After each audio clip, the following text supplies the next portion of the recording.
नमस्कार दोस्तों। सबसे पहले सभी को महाशिवरात्रि की हार्दिक शुभकामनाएं। तो जो भी लोग हमसे प्रेम करते हैं, प्यार करते हैं, सच में उनकी बातें हमें बहुत बुरी लगेंगी, कड़वी लगेंगी, यहाँ पे चुभेंगी। ठीक है, जहर की तरह। तो क्योंकि वो हमसे प्यार करते हैं, इसलिए हमसे हमारा भला चाहते हैं, तो वो हमें सच बोल देंगे, झूठ नहीं बोलेंगे, चाहे वो हमें बुरी ही क्यों ना लगे। तो ऐसा ही मेरा एक दोस्त है, जो कि जब भी मैं ज्यादा आसमान में उड़ता हूँ तो मुझे जमीन पे लेके चला आता है। तो मैं उसका नाम नहीं लूंगा, लेकिन वो समझ जाएगा। तो प्रीवियस पोस्ट में मैंने ये बोला था कि जो शिव है वो सुप्रीम है, और शिव की कैटेगरी में शिट को मत ले आइए। मैंने सबसे जो मैं एकदम नीचे कैटेगरी का चीज है उसको शिव के तुलना में मत लाइए। तो मेरे दोस्त ने पूछा मुझसे कि इतना बड़ा बड़ा बात कर रहा है, पहले एक्सप्लेन तो कर, शिव मतलब क्या है। तो कोशिश करता हूँ, पता नहीं आप लोग कितना समझ पाएंगे, क्योंकि शिव को एक्सप्लेन करना बहुत ही मुश्किल है। तो जब मैं नेट का एग्जाम दे रहा था, नेट का एग्जाम दिया जाता है जब पीएचडी में आप एनरोल होना चाहते हैं, पीएचडी करना चाहते हैं, तो उसके पहले आपको नेट का एग्जाम देना पड़ता है। वो सीएसआई या नेट होता है या फिर यूजीसी नेट होता है। तो जब नेट का एग्जाम में दे रहा था तो नेट के पेपर में आपका ग्रुप सी में कुछ क्वेश्चंस रहते हैं, जिसमें आपका एक क्वेश्चन पे चार ऑप्शन रहते हैं, चार ऑप्शन में कोई एक सही होगा।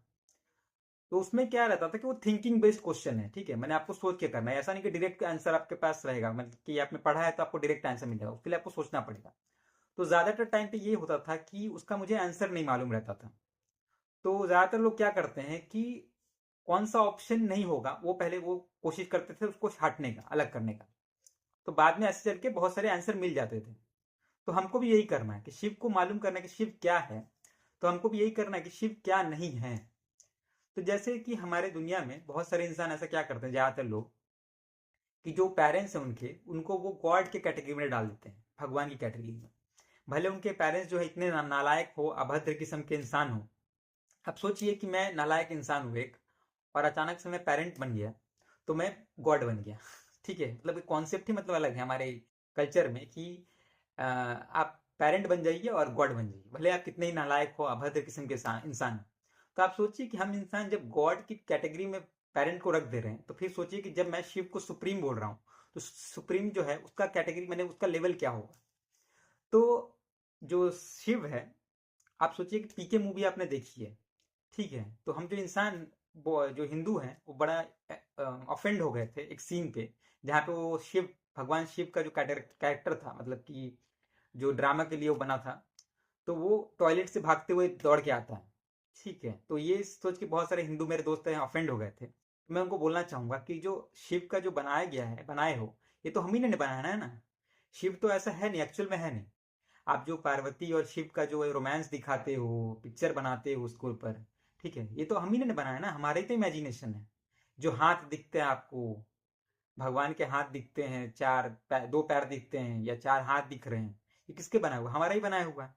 तो आप कैसे सोच सकते हैं कि हमारा बनाया हुआ चीज वो मतलब बहुत ही परफेक्ट होगा, सुप्रीम होगा? आपको लगता है? मुझे इतना लगता है। तो ये सब चीजों को आप मैंने एक्चुअल मत समझो कि भाई जो फिल्मों में दिखाया जा रहा है, ठीक है, या जो रोमांस दिखाया जा रहा है पार्वती शिव का, यही शिव है, एक्चुअल शिव है।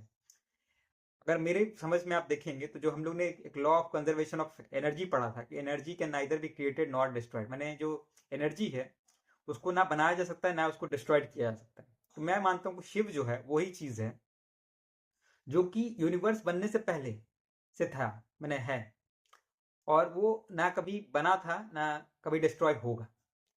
तो अब अगर आपको मालूम करना है कि शिव क्या है, तो आपको खुद मालूम करना है, क्योंकि मैंने अपने दोस्त को जैसे बोला कि जिस इंसान ने डायनासोर कभी नहीं देखा है, एक्सपीरियंस नहीं किया है, तो उसको मैं कितना भी एक्सप्लेन कर दूं, चाहे मैं उसको मतलब कि उसके ऊपर 10,000 किताबें लिख के उसको एक्सप्लेन करूँ, वो नहीं समझेगा। मुझे अगर उसको समझाना है डायनासोर, तो उसके सामने डायनासोर को लाके खड़ा करना पड़ेगा, या उसको खुद डायनासोर को एक्सपीरियंस करना पड़ेगा समझने के लिए डायनासोर कैसा है। तो शिव को अगर एक्सपीरियंस करना है, समझना है, तो उसको खुद शिव को समझना पड़ेगा, मैं उसको नहीं समझा सकता हूँ। तो सिंपल है ये चीज, तो आपको खुद समझना पड़ेगा। लेकिन पहले आपको ये मालूम करना पड़ेगा कौन सी चीजें शिव नहीं है।